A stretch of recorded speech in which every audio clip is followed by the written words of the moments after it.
Assalamualaikum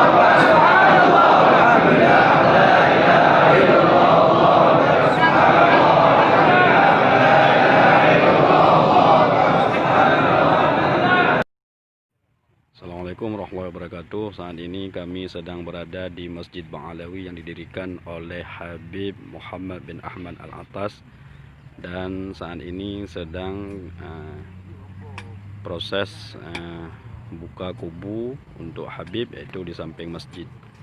Tempat kubu beliau, makam pusara tempat kediaman beliau. Allahumma ja'al qabrahu rawdatan min riyadil jinan wa la taj'al qabrahu hufratan min hufarin niran.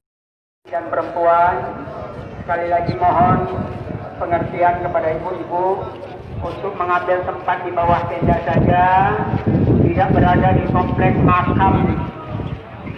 Alhamdulillah. Sekali lagi yang di kompleks makam laki-laki saja, agar tidak tercampur antara laki-laki dan perempuan. Mohon sekali lagi kesediaan yang sudah ada di makam agar bergeser ke di bawah tenda. Subhanallah.